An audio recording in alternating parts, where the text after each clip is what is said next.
नमस्कार। फिर आप लोगों के लिए मैं एक नया वीडियो लेकर आया हूँ। मैं गिरीश चक्रवार GRS न्यूज़ के लिए नया वीडियो आपके सामने हाजिर है। लॉकडाउन के बीच महंगाई बढ़ने की संभावना बलवती होती जा रही है, क्योंकि इस समय कोई चीज़ कम होने के कारण चीज़ नहीं बढ़ रही है, लेकिन बल्कि इसका कारण सरकारें ही बनती जा रही हैं।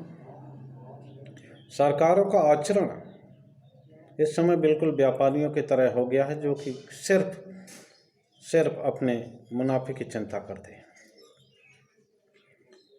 शराब बिक्री से अपने खजाने में भरने में जुटी सरकारें अब पेट्रोलियम पदार्थों में कर बढ़ा के अपने खजाने को भरना चाहते हैं। सभी लोगों को जानकारी होगी कि मार्च 20 अंतर्राष्ट्रीय बाजार में कच्चे तेल की कीमतें निरंतर गिर रही हैं। मार्च में सरकार ने $33 प्रति बैरल के अनुसार सौदा किया था, जो कि अप्रैल माह में $19.20 प्रति बैरल पर आकर टिक गया। उसका सौदा सरकार ने किया है, लेकिन इसका लाभ जनता को मिलने के बजाय सरकारें अपने खाते में करना चाहती हैं। अभी दिल्ली सरकार ने पेट्रोल के बढ़ दरों में 3% की वृद्धि की है और पेट्रोल पे डीजल पे 17.75% से बढ़ा के करीब 27% कर दी है, जिससे कि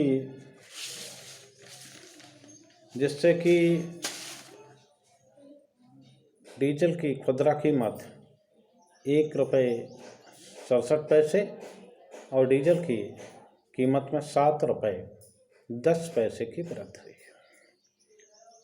इसी कदम पर चलते हुए तेलंगाना, असम और अन्य पूर्वोत्तर राज्यों में भी वैट दरों में वृद्धि की है।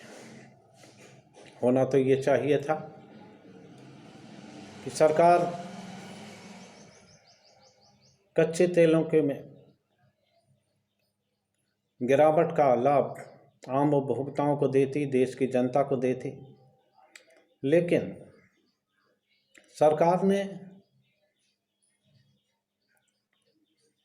आम जनता को लाभ देने के बजाय अपने खजाना भरना ज़्यादा जरूरी समझा।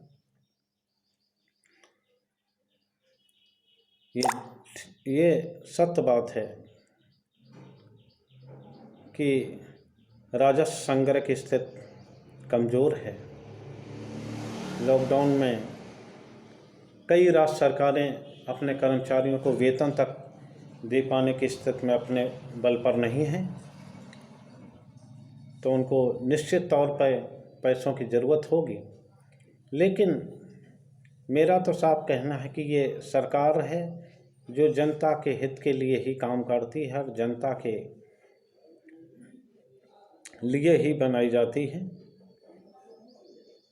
लेकिन सरकारें इस समय, जबकि आम जनता को काफ़ी तकलीफ हो रही,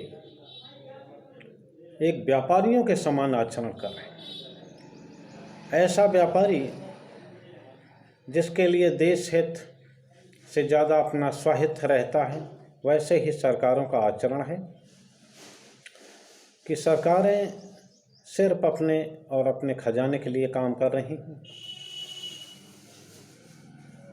सरकार के कामों का हरदम आम जनता ने समर्थन किया है। लॉकडाउन हो, नोटबंदी रही हो या अन्य कोई समस्या आई हो, आम जनता ने आगे बढ़ के सरकारों के कदम को सब सपोर्ट किया है। लेकिन सरकारों का ये आचरण इस समय जैसा देखा जा रहा है, एक व्यापारी की तरह है जो सिर्फ और सिर्फ अपने ही खजाने को भरने में रखा रहता है। कई व्यापारी संगठनों ने डीजल पेट्रोल को जीएसटी के तहत लाने की वकालत की है। मेरा भी ऐसा मानना है कि ये अवसर अब आ गया है। अंतर्राष्ट्रीय स्तर पे जरा भी तेज़ी आती है तो सरकार अंतर्राष्ट्रीय कीमतों का हवाला देके तुरंत ही पेट्रोलियम पदार्थों पर दरें बढ़ा देती है। लेकिन जैसे ही ये घटता है तो सरकार इसमें छूट नहीं देती। इससे ज़रूरी है कि डीजल एवं पेट्रोल की कीमतों को तर्कसंगत बनाने के लिए निश्चित तौर पर इन पदार्थों को जीएसटी पर लाना चाहिए, जिससे कि आम जनता को उसका लाभ मिल सके। जय हिंद।